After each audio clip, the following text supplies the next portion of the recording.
गायत्री मंत्र हमारे साथ। ओम भुवः स्वः तत्सवितुर्वरेण्यं भर्गो देवस्य धीमहि धियो यो नः प्रचोदयात्। परम सौभाग्य की बात है कि दीपावली, शुभ दीपावली 2024 में हम लोग ये कार्यक्रम, दीपावली की पूजा का कार्यक्रम के बारे में बताने जा रहे हैं। सभी लोग पूछते हैं कि दीपावली क्यों मनाया जाता है, दीपावली में गणेश लक्ष्मी जी की पूजा क्यों होती है और बही खाते की पूजा क्यों होती है। तो आइए हम लोग परम पूज्य गुरुदेव के सूक्ष्म संरक्षण में उन्हीं की वाणी में प्रश्नों का उत्तर दे रहे हैं। परम पूज्य गुरुदेव भी उत्तर दे रहे हैं, हमारी वाणी बोल रही है। तो ऐसा है कि परम पूज्य गुरुदेव ने बताया है कि दीपावली का जो पर्व है वो अंधकार से प्रकाश की ओर ले जाने वाला पर्व। अंधकार क्या, हमारे मन में अनेक प्रकार के संशय होते हैं और सदियों से चली आ रही जो परंपरा है, जो रीति रिवाज है, हम उसको निभा जाते हैं और यही इतना जानते हैं कि दीपावली के दिन माँ लक्ष्मी की पूजा करने से घर में धन की वर्षा होती है। ये सदियों से चली आ रही ये बातें हैं, हमें भी बताया जाता है, धर्माचार्यों के द्वारा बताया जाता है, पारिवारिक लोगों के द्वारा बताया जाता है। ये सत्य है बेटा, धन की वर्षा तो जरूर होती है, लेकिन सबसे पहले ये जानना होगा कि धन की वर्षा होगी कैसे, दीपावली मनाए कैसे और किस प्रकार से हम लोग दीपावली मनाए कि हमारे घर में सही में लक्ष्मी हमेशा के लिए चिरस्थायी हो जाए। तो सबसे पहली बात है कि हम ये जानेंगे कि लक्ष्मी माता वही अस्थायी रूप से रहती हैं जहाँ पर भगवान गणेश रहते हैं। भगवान गणेश क्यों रहते हैं उनके साथ? भगवान गणेश बुद्धि के दाता हैं, सद्बुद्धि देते हैं। सद्बुद्धि जहाँ रहेगी वहाँ धन का सदुपयोग होगा, तो धन का सदुपयोग होगा तो धन अस्थायी रूप से रहेगा ही, और जब धन रहेगा तो हमारा जीवन भी सुखी रहेगा, कोई चिंता नहीं रहेगी। इसके लिए मनाने के पहले हमें इस बात पर विचार करना होगा कि कोई भी पर्व त्योहार आता है इसलिए कि हमें उसके उद्देश्य को जानने का अवसर मिले। भगवान राम अयोध्या आए थे रावण का वध करके, तो अमावस्या की काली रात थी। भगवान भरत, राजा भरत जो उनके बदले में राज्य कर रहे थे, राज्य के बाहर, सीमा के बाहर बेचारे कुटिया बना के भगवान राम के सिंहासन पर उन्हीं के चरण पादुका को रख के जमीन में सोते थे और राजकाज चलाते थे। ऐसा उन्होंने 14 वर्ष किया। 14 वर्ष भगवान हम अयोध्या लौट रहे थे तो देर हो गया, अंधेरा होने लगा। अब भगवान भरत परेशान हो गए कि राजा हमारे राम आएंगे तो अंधेरे में कैसे आएंगे। उन्होंने भगवान सूर्य के पास जाकर विनती की कि हे भगवान सूर्य, आप थोड़ी देर अपना प्रकाश फैलाए रखिए, अस्त मत होइए, थोड़ा देर और उदित रहिए। भगवान सूर्य ने कहा कि बेटा, मैं प्रकृति के नियमों से बना हूँ, मेरा समय निश्चित है, सूर्यास्त और सूर्योदय का समय निश्चित है, मैं उसको उल्लंघन नहीं कर सकता। उसके बाद वो चंद्रमा के पास गए। जब राजा भरत चंद्रमा के पास गए, उन्होंने कहा कि भाई चंद्रमा, आप आज के लिए उदित हो जाइए, पूर्ण कला के साथ आप क्षितिज पर आ जाइए, ताकि प्रकाश में हमारे भगवान राम धरती अपने अयोध्या में प्रवेश करें। उन्होंने भी कहा कि भरत जी, मैं प्रकृति के नियम से बंधा हूँ, मैं उनका उल्लंघन नहीं कर सकता। हर व्यक्ति भगवान हो चाहे इंसान हो बेटा, प्रकृति से के नियमों से बंधा है, अपने कर्म के नियमों से बंधा है। तब जाके भरत ने अपने अयोध्या में जाकर सभी से प्रार्थना किया, सभी अयोध्यावासी से प्रार्थना किया कि आप लोग अपने घर को सजाएं, साफ सुथरा करें, सजाएं और दीपों से सजाकर प्रकाशित करें। बात ये थी कि भगवान राम असुरों के संहार करने का सौगंध लेकर अयोध्या आ रहे थे और उन्होंने असुरों का संहार करके ही अयोध्या में प्रवेश करने का शपथ उठाया था। लेकिन अयोध्या वासी तो मलिनता में पड़े थे, वो तो इंतजार कर रहे थे, उन्हें प्रकाश की खबर नहीं थी कि कौन सा प्रकाश हमें अपने आत्मा में प्रकाशित करना है ताकि हमारी आत्मा मलिनता को छोड़े, ताकि भगवान राम हमारे अयोध्या में हंसते खेलते आ सके, निश्चिंत मन से आ सके कि हमारी अयोध्या भी मलिनता मुक्त हो गई।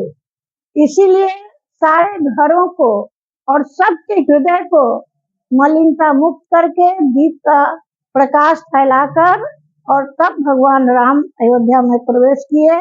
वो निशा रात्रि थी, अमावस्या की काली रात्रि, जो बिल्कुल अंधेरी होती थी। सारे अयोध्यावासी ने हृदय से दीपक जलाया, तम सोमा ज्योतिर्गमय, उनके ज्ञान का तिमिर कट गया, उनके मन में ज्ञान का प्रकाश भर गया, सद्बुद्धि भर गई और भगवान राम का उन्होंने स्वागत किया। भगवान राम तो सर्वज्ञ थे, वो जानते थे कि किसके मन में क्या है। अब वो निश्चिंत हो गए कि हमारी प्रजा भी संतुष्ट है और अब हमारे प्रजा में ज्ञान का संचार हो चुका है। और इस तरह से दीपावली का पर्व सभी लोग पूरे दुनिया में उस दिन से अमावस्या के दिन मनाने लगे। और इस बार 31 और 1 2024 में जो दीपावली मनाई जा रही है, वो में लोगों को मन में भेद हो रहा है कि 21 को हो कि 1 को हो। अब हम लोग और वही खाते की पूजा करते हैं। वही खाते की पूजा करते हैं क्यों?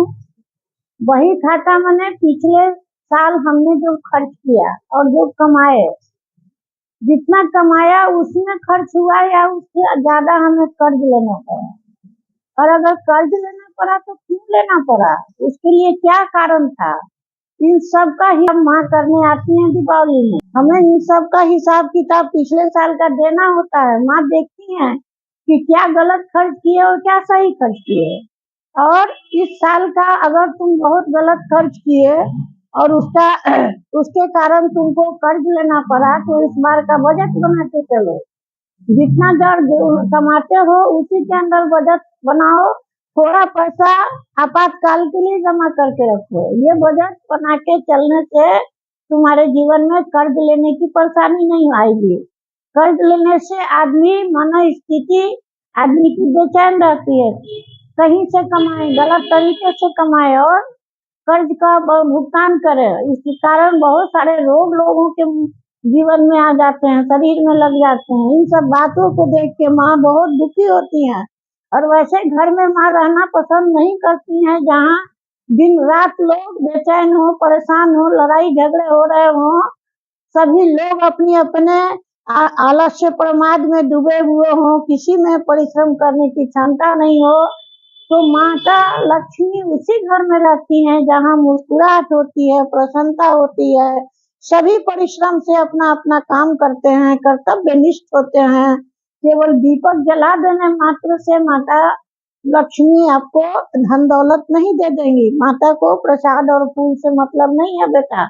विचार करके ही कोई काम करो, बिन विचारे जो करे फिर पाछे पछताए, काज बिगाड़े अपना और जग में हंसाए। प्रज्ञा पुराण की एक कथा है कि नारद जी एक बार धरती पर आए यह देखने के लिए यहाँ लोग पूजा पाठ कर रहे हैं अथवा नहीं कर रहे हैं। देखा कि एक व्यक्ति भगवान राम के मंदिर में बड़ी श्रद्धा से रामायण का पाठ कर रहा है।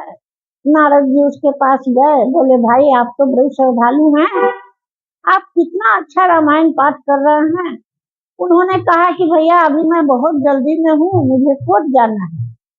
बोले क्यों कोर्ट जाना है? बोले कि हमारा छोटा भाई, हम लोगों में बंटवारा हो गया, लेकिन उसने हमारे जमीन से 1 हाथ ज्यादा जमीन लेके अपना दीवार खड़ा कर लिया। इससे हमको बहुत कष्ट हुआ, हमने उसको केस कर दिया। आज उस केस का सुनवाई है। हम तो केस जीत ही जाएंगे जब नापी होगा। अमीन नापेगा तो मेरा जमीन निकल आएगा, हम केस जीत जाएंगे और वो केस हार जाएगा। अब उसको केस का खर्चा भी देना पड़ेगा और बाउंड्री वाल तोड़ के अपने नापी के हिसाब से अपना बाउंड्री वाल भी बनाना पड़ेगा। जैसा कर्म किया है वैसा फल भोगेगा। ये सोच के ये रामायण का पाठ कर रहे हैं कि भगवान राम हमको न्याय दिलाए। और वो भगवान राम जो इतने भाइयों में, रामायण में केवल भाइयों के त्याग की कहानी है, एक दूसरे के लिए समर्पित होकर अपना सब कुछ न्यौछावर करने की कहानी है। वैसे राम से इन्होंने इस तरह की 1 हाथ जमीन के लिए न्याय मांगने की रामायण पाठ किया। तो ऐसी खोटी बुद्धि रख के माँ लक्ष्मी की पूजा नहीं करे, सदा प्रसन्न रहे, सद्विचार और सत्कर्म करे और सही ढंग से पैसा कमाए, परिश्रम से नीति पूर्वक धन कमाए। सभी के लिए हार्दिक आशीर्वाद, शुभकामना, दीपावली की हार्दिक शुभकामना।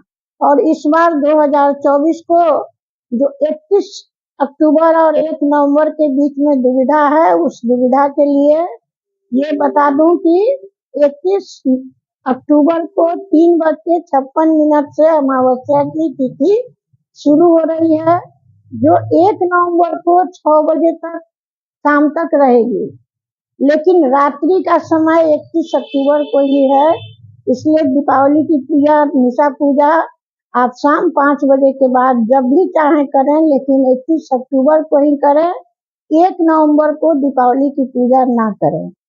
खूब खूब शुभकामना, खूब खूब आशीर्वाद सभी के जीवन में। माता गायत्री, माँ लक्ष्मी, गणपति और सभी देव शक्तियों की कृपा बनी रहे। ऐसे आप सबके कर्म हो, ऐसे आप सबके विचार हो। बोलिए परम पूज्य सद्गुरुदेव की जय।